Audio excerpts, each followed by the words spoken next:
लेकिन इस समय मेरे साथ केंद्रीय मंत्री हरदीप सिंह पुरी जुड़ रहे हैं। सीधा एक्सक्लूसिवली उनका रुख कर लेते हैं। और इस समय हमारे साथ एक्सक्लूसिव बातचीत करने के लिए मौजूद है केंद्रीय मंत्री हरदीप सिंह पुरी। पुरी साहब, आपका अभिनंदन है न्यूज 18 पर। मेरा पहला और सीधा सवाल है, G20 की शानदार सफलता के बाद आप इसको किस तरह से आंकते हैं?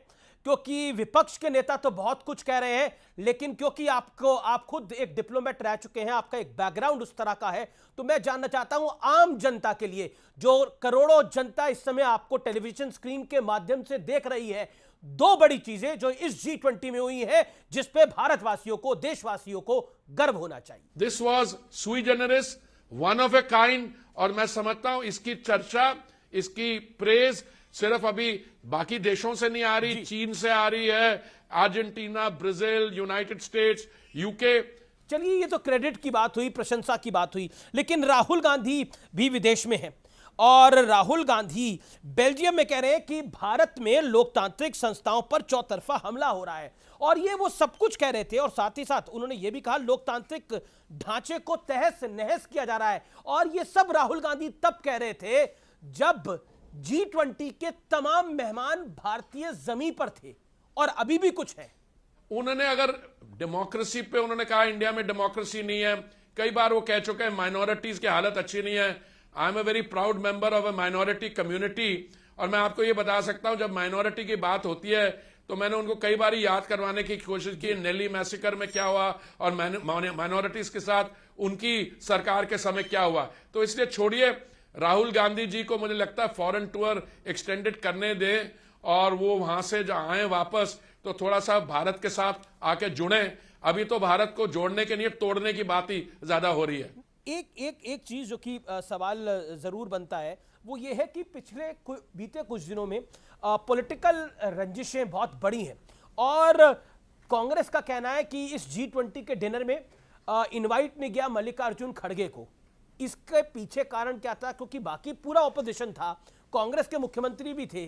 क्या एलओपी को बुलाने का कोई कानून होता है, कोई पास्ट ट्रैक रिकॉर्ड है कि एलओपी को बुलाया जाता है? क्योंकि इतना बड़ा इवेंट तो पहली बार हुआ है इस देश के अंदर, G20 जैसा।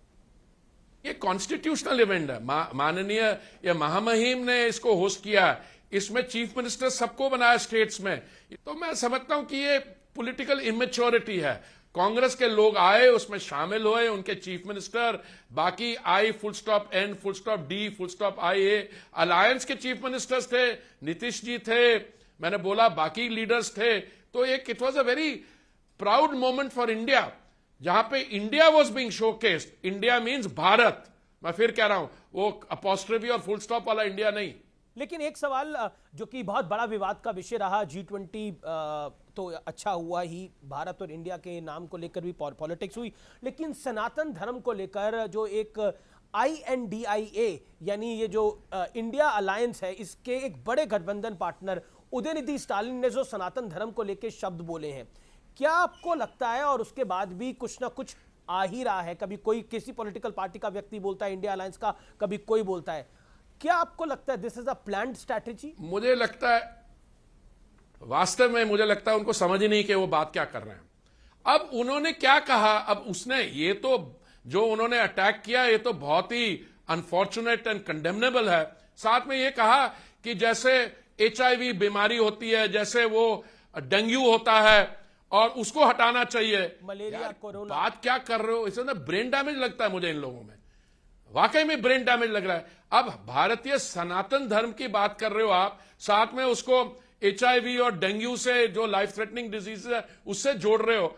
मुझे लगता है कि इसका जवाब उनको जनता के सामने देना पड़ेगा हिमिश्री। और मुझे और भी लगता है कि उनके लिए आपने देखा कितनी जल्दी बाकी उनकी अलायंस में जो लोग जुड़े हुए हैं उन्होंने कितनी जल्दी बयान देने शुरू किए और इस स्टेटमेंट से अपने आप को डिसएसोसिएट किया। एग्जांपल है, समय नहीं है, उनके अलायंस में पहली बार किसी ने बात कही हो, स्वामी प्रसाद मौर्य हैं, JDU के एक नेता हैं, उदयनिधि स्टालिन हैं, राहुल गांधी हिंदुत्व में फर्क करते हैं। उद्धव ठाकरे ने आज का बयान दिया, ये आखिरी सवाल है, उन्होंने बयान दिया है कि राम मंदिर के उद्घाटन के बाद गोधरा जैसे हालात बन सकते हैं, कोई हमला वगैरह हो सकता है, और ये सब कुछ उनका कहना है कि ये केंद्रीय सरकार का देखिए आप ऐसे कुछ व्यक्तियों का नाम ले रहे हो जो अपने आप को मैं थोड़े अपने शब्द को ध्यान से चुनना चाहता हूं, जो इस फ्रिंज के साथ जोड़ना चाहते हैं, स्वामी प्रसाद मौर्य, इनको बाकी को छोड़िए। और आज जो बयान आया है कि राम मंदिर बनने से कोई कांड हो जाएगा, छोड़िए, मैं पता नहीं उनके पास क्या एविडेंस है, पर मुझे लगता है कि ये भी आजकल जो गैर जिम्मेवारी से और एक इरिस्पॉन्सिबल तरीके से चीजें कही जा रही हैं, जिसमें भ्रम और आशंका, मतलब डाउट्स क्रिएट करने वाला। तो जी बहुत बहुत शुक्रिया आपका हरदीप Thank पुरी you. जी, हमारे साथ Thank you. जुड़ने के लिए, अपनी बात को रखने के लिए। Thank you so much.